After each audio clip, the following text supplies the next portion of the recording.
Do you want me to say it y luego Sí, responder? sí. Okay. Y te estoy mirando a ti, right? Sí, siempre. Okay. It's like, No, a Pablo no. Pablo se esconde. no está nadie más. Okay. I think mi nombre, de dónde soy, and Tu cultura, de dónde okay. viene, y la segunda ya. Si no, yo te pregunto. Sí. Okay. So my name is Janet Soto Rodriguez, and soy de Guanajuato, México. Nacida allá, me vine chiquitita, and I currently work for the state of Oregon for the agency Business Oregon. ¿Dónde está tu familia? ¿De dónde viene tu cultura? ¿Cómo está? Yeah, so my family, we are from Guanajuato, Mexico, central Mexico, and my parents are still seasonal migrant workers, so right now they're in Mexico because it's out of season. When they come back, they're in and out of Ohio. I grew up in Ohio, came to Oregon about 4 years ago, and I haven't left. I really love the Pacific Northwest, and I really see this as a place that has so much beauty and green, similar to Mexico, much colder and rainier, but that's where I'm from. And what you can say or name a challenge, a couple of challenges that make you who you are now, like the leader that you are? Because if you didn't have challenge, you would probably not be here. What challenge growing up as a Latina in the United States turned that in your mind and say, I'm going to have to do something, not just for me, but for others? What was those challenge or that challenge? So what are the points that have made me the leader that I am? That's a really difficult question, because I think that there's a lot of challenges, but also just a lot of personal dynamics. And one of the personal dynamics is I'm the youngest of 10 kids. And being the youngest of 10 kids, you have to fight to be seen, to be heard, and to have your voice recognized. And I realized when I left my home that was what society was like for Latinos. And I realized that ever since I was a little girl, my family was teaching me to be an advocate. And that's what I believe advocacy is. You want to be seen, heard, and you are interrupting systems that are not serving you. And I realized, hey, those skill sets of knowing exactly how to speak, exactly when to speak, and exactly how to share your story are so powerful and so moving and so necessary when we are, we're growing in terms of population, but we're not the dominant population. And these systems and structures that we live in were not created for us. And so how do you show up in those spaces and be seen and be heard and be valued and interrupt those systems? And so I think that, my family has been so core to making me who I am, to helping me speak my mind, and to recognizing that what they've cultivated in me has a role in society. And in terms of challenges, crossing the border back and forth my entire life, going back and forth to Mexico twice a year, only going to school for 3 or 4 months out of the year until I was about 15. So only having partial education, constantly living in the back of a truck, living in probably not the best neighborhoods. The night before my ACT exam, which is a standardized test that will determine a really big part of your future, there was a woman that was literally murdered outside of my window, and I didn't sleep the night before this test that was going to determine my future. So I grew up in an environment that wasn't really conducive or supportive to helping somebody feel safe and be able to focus on what all the other teenagers are focusing on. I go to a school and all of my friends have really normal lives, and I go back home literally on my basketball team and my tennis team. My friends were like, oh, my mom doesn't like when you ask for a ride home because she doesn't like me seeing your neighborhood. And I was like, she doesn't So basically, my friends were so protected that they couldn't even see my neighborhood, and her parents preferred that I walk home and walk in that neighborhood rather than ever have her daughter see that. So there's been a lot of challenges along the way, but it's given me some thick skin, and it's helped me feel and be aware of the real world and know that there are some people in this world that are protected from ever seeing that, and that's why they think everything's fine.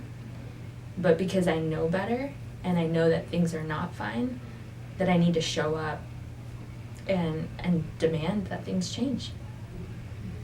Thank you. I remember one time you showed me, and I need to ask you about the book, when I was saying that some things that my son has to suffer when he lost his sister and the divorce and the babies. And you showed me the story of this guy, what he say about that. Don't protect your kids for suffering, because that's what it will make them who you are, something like that. You have to pass that, but it's what, because they make very compassionate to others. Absolutely. And they're the treasures. And going to the Unidos. Oh, I love you. Gracias, son de Guanajuato. Qué bonito. Son de allá. Qué bonito. Del capital de la piel. Sí. It's going to what you told me about my son and about Unidos. What things that were you able to see in Unidos that maybe were painful or uncomfortable, but also were source of sadness or pain, but also started to air up, and now they're source of strange. What do you think? Yeah, so Unidos is so powerful in helping surface all of what we've suppressed. And I realized that all of the challenges throughout my life and everything that I experienced and witnessed, I didn't let myself feel it because I didn't feel strong enough or supported enough to let myself feel. And I just said, hey, this happened, and I'm going to choose to work, and I'm going to choose to study, and I'm going to choose to just fight and push forward. And Unidos helped me realize you still have all of that. You just didn't let yourself feel it. And your way of dealing with it looks normal to everybody else, and it looks really impressive because you're working really hard and you're a leader, but for the good of yourself and for the good of the community and for the life of your leadership capacity, you have to address all of that history of pain and hurt and understand that it wasn't your fault. I think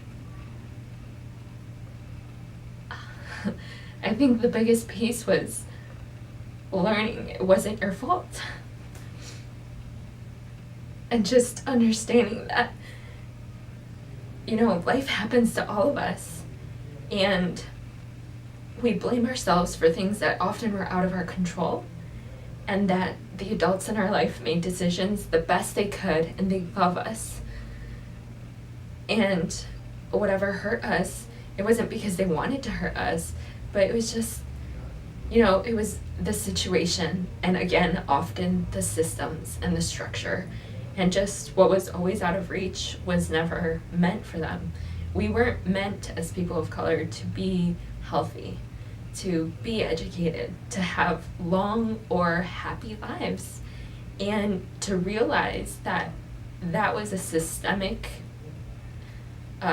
reality and not a true reality, and that it's not my fault has been really liberating. And I guess for me, probably the thing that I remember the most and that has impacted me so deeply and profoundly is that Unidos taught me that I'm exactly right and that I'm exactly perfect, and that outside of oppression, I am right and I am perfect. And when I think that I'm a bad person or question my abilities, it's because the systems have a different expectation about how I should speak or how I should show up in the spaces. And it's helped me embrace all of myself. And it's helped me embrace my curly hair and being loud and using my hands and knowing that that's okay because that's who I am and that that's exactly right. And when I'm true to myself and I'm my most authentic self, I invite other people to show up as their true selves and their authentic selves. And when we enter into a space like that, we talk more freely and we air out actual problems and we're able to be more creative, and it invites more leadership and it invites more problem solving, and it creates a space where nobody is supposed to feel bad, and crying's okay and laughing's okay, and it's just a part of feeling, and feeling's normal. And I feel like Unidos normalized feeling for me, which is, you know, a tremendous gift that I will never forget. Like, I won't ever take this lightly. Thank you. Thank you. Yeah, that was great. Thank you, Janet. Ooh, that one came out of nowhere.